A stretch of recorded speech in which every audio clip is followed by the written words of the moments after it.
사랑하는 서문교회 성도 여러분, 샬롬. 3월 15일 수요일 아침 말씀 시간입니다. 어제 소영수 집사님의 모든 장례 예배는 은혜 가운데 잘 마쳤습니다. 참석해 주신 분들께 감사드리고요. 유가족분들을 위해 계속해서 기도해 주시기를 부탁드립니다. 오늘 아침에 함께 묵상하실 하나님의 말씀은 마태복음 21장 12절부터 22절까지입니다. 제가 봉독해 드리겠습니다.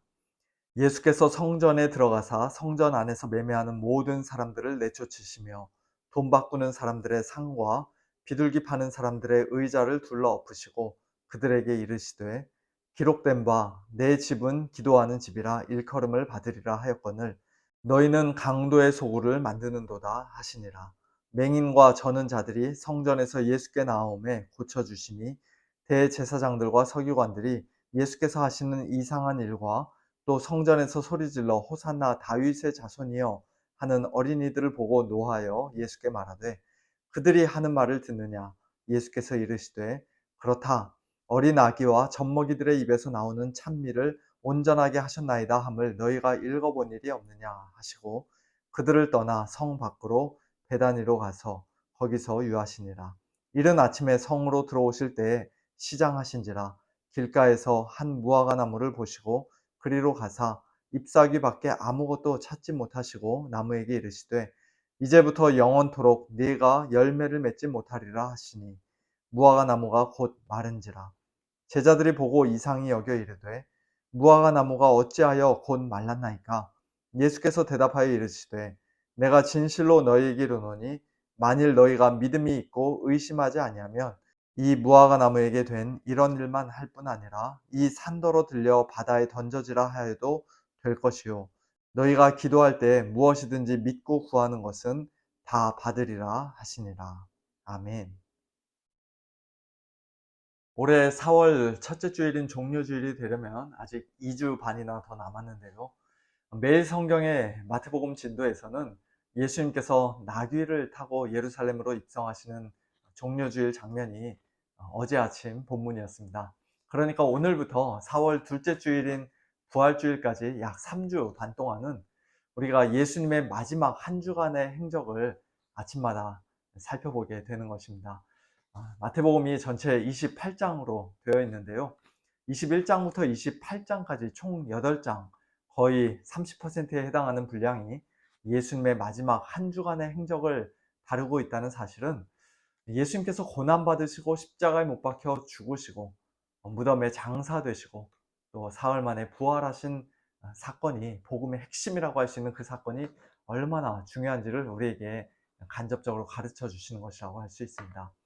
우리가 4월 첫째 주일 종료주일 지나자마자 월요일부터 토요일까지 한 주간을 고난주간으로 지내며 특별히 특별 새벽기도회도 할 것입니다만 마태복음 진도에 따라서는 사실 오늘부터 벌써 고난주간이 시작되었다고 해도 과언이 아닌 것입니다. 앞으로 부활주일까지 계속해서 아침마다 예수님의 마지막 한 주간의 행적을 묵상하는 가운데 우리 주님을 더 깊이 알고 더욱더 사랑하는 우리 모두가 되면 좋겠습니다.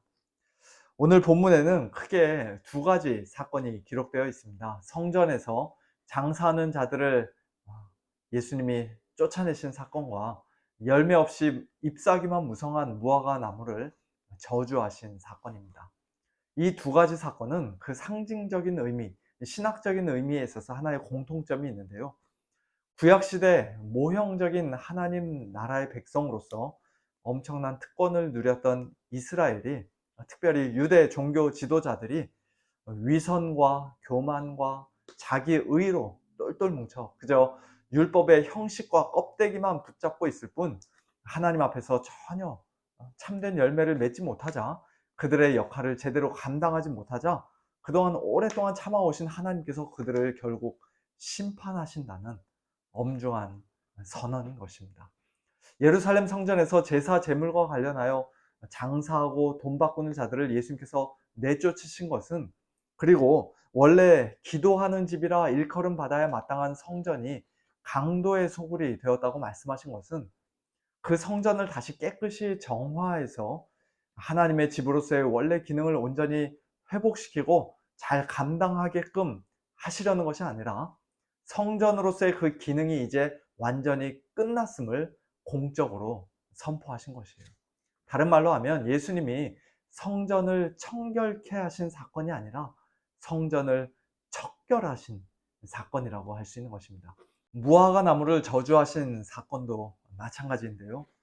허기를 채워줄 수 있는 어떤 열매를 기대하며 무화과 나무에 가까이 다가가셨던 예수님께서 잎사귀 외에는 아무것도 찾지 못하자 단순히 화가 나서, 성질이 나서 그 무화과 나무를 개인적으로 저주하신 것이 아니라 그 나무와 같이 참된 열매는 하나도 맺지 못한 채 그저 잎사귀만 무성한, 껍데기만 화려하고 겉으로만 그럴듯해 보이는 위선적인 예루살렘 성전과 유대 종교, 더 나아가 이스라엘 나라를 향해 이제부터 영원토록 네가 열매를 맺지 못하리라 단호하게 심판하신 것입니다. 이어지는 21절과 22절에서 예수님은 만일 너희가 믿음이 있고 의심하지 아니하면 이 무화과 나무에게 된 이런 일만 할 뿐 아니라 이 산더러 들려 바다에 던져지라 하여도 될 것이요 너희가 기도할 때 무엇이든지 믿고 구하는 것은 다 받으리라고 제자들에게 말씀하셨습니다. 이 말씀은 일반적인 의미로서의 믿음과 기도의 중요성을 강조하신 것이라기보다는 역시 심판의 문맥에서 우리가 이해하는 것이 더 좋을 것 같습니다. 즉, 이 산더러 들려 바다에 던져지라 하고 말씀하실 때 이 산은 그 당시 예루살렘 성전이 서 있던 바로 그 산인데요.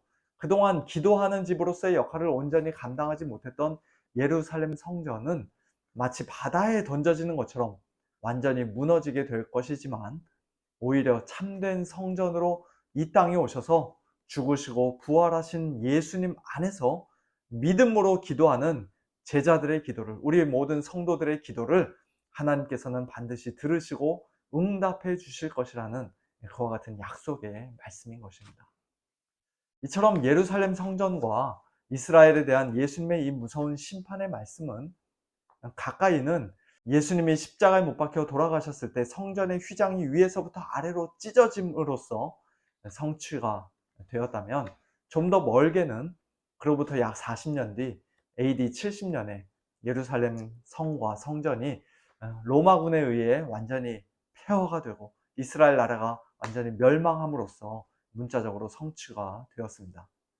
오늘 본문 이후로 마태복음에서 예수님의 비유든지 가르침이든지 이와 똑같은 주제가 계속 여러 번 반복되는 것을 우리는 앞으로 보게 될 것입니다.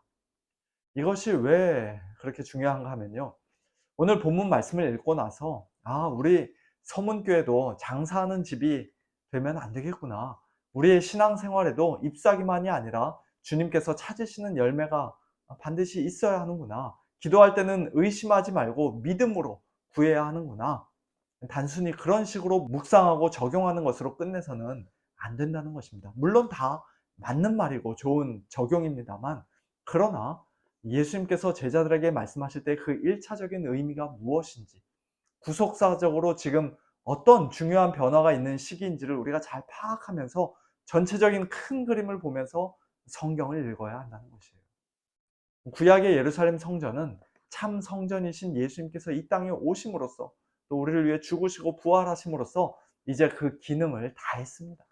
장차 예루살렘에 또 제3성전을 세워야 한다고 주장하시는 분들이 있는데요, 그런 주장은 예수님께서 이미 허무신 것을 다시 세우려는 것이며, 예수님께서 참된 성전이심을, 그리고 예수님 안에서, 성령 안에서 이제는 교회가 유대인이든 이방인이든 예수 그리스도를 주로 고백하는 성도들의 모임인 교회가 곧 거룩한 성전이요 하나님의 집이요 하나님의 이스라엘이라는 사실을 부인하는 것입니다. 맹인과 저는 자들과 같이 연약한 자들, 소외받는 자들, 죄인들도 참된 성전이신 예수님께 나아가면 우리 예수님께서 두 팔 벌려 맞아주시고 고쳐주십니다. 성경 많이 읽고 스스로 지혜롭다 생각했던 대제사장과 서기관들, 유대 종교 지도자들이 예수님을 다윗의 자손으로 알아보고 믿음으로 고백하며 큰 소리로 찬미했던 것이 아니에요. 하나님의 나라는 어린이들, 어린아기와 젖먹이들과 같은 자들의 것이며 오직 그런 자들만이 참된 성전이신 예수님 안에서 구원을 받을 수가 있습니다. 이처럼 하나님께 예배드리고 찬양하고 기도하고 죄사함을 받고 고침을 받고 하나님 백성다운 열매를 맺는 그와 같은 모든 일들은 이제 더 이상 예루살렘 성전에서 사람들의 어떤 종교적인 의식을 통해서가 아니라 오직 참된 성전이신 예수님 안에서 성령의 능력을 통해서만 온전해지는 것임을 다시 한번 기억하는 가운데 오늘 하루도 예수님 안에서 성령님을 통해 하나님의 은혜의 보좌 앞에 더욱더 가까이 나아가고 담대히 나아가는 우리 모두가 될 수 있기를 예수님의 이름으로 축원합니다. 함께 기도하겠습니다. 하나님 아버지 감사합니다. 이 땅에서의 예루살렘 성전은 이제 그 기능을 다하고 하나님의 심판을 받고 완전히 멸망하게 되었지만, 그러나 우리 주님 참된 성전으로 이 땅에 오셔서 우리를 위해 죽으시고 부활하심으로써 주님 안에서 우리가 이제 안식을 누리고 또 하나님께 가까이 나아가고 기도하고 하나님을 찬양하고 또 죄사함을 받는 그와 같은 놀라운 은혜를 저희들에게 주시니 감사합니다. 이제는 주님 안에서 또한 교회가 그와 같은 성전의 역할을 감당해야 한다고 말씀하시는데, 하나님 아버지, 우리 서문교회가 그와 같은 교회가 되기를 원합니다. 사람들의 탐욕으로 인해서 장사하는 그와 같은 집이 아니라, 강도의 소굴이 아니라 하나님 앞에 기도하는 집이 되기를 원합니다. 껍데기만 무성한 그와 같은 종교 활동만 있는 곳이 아니라 정말로 하나님 기뻐하시는 우리 주님 찾으시는 아름다운 열매가 맺혀지는 교회가 되기를 원합니다. 가난하고 연약한 자들이 무시당하고 쫓겨나는 그런 장소가 아니라 환영을 받고 존귀히 여김을 받는, 또 나음을 받는, 고침을 받는 그와 같은 교회가 되기를 원합니다. 어린아이들도 참 주님을 큰 소리로 같이 찬양하며 주님을 높여드리는 그와 같은 교회가 되기를 원합니다. 또한 믿음으로 하나님 앞에 나아가 기도하는 성도들이 있는 그러한 교회가 되기를 원합니다. 하나님, 우리 서문교회를 축복하여 주셔서 정말로 참된 성전이신 예수님 안에서 우리도 성전으로서의 역할을 잘 감당할 수 있도록 도와주시옵소서. 상을 당한 우리 소집사님 가정 계속해서 하나님께서 위로하여 주시고, 특별히 우리 소건사님 다시 주님 앞에 나와 우리 교회에서 함께 예배드리는 그와 같은 은혜를 우리 권사님에게 허락하여 주시옵소서. 감사드리며 예수님의 이름으로 기도합나이다. 아멘. 성도님들, 오늘도 하나님의 은혜 가운데 성전 되신 예수님 안에서 참된 쉼과 안식을 누리는 복된 하루 보내시길 바랍니다. 샬롬.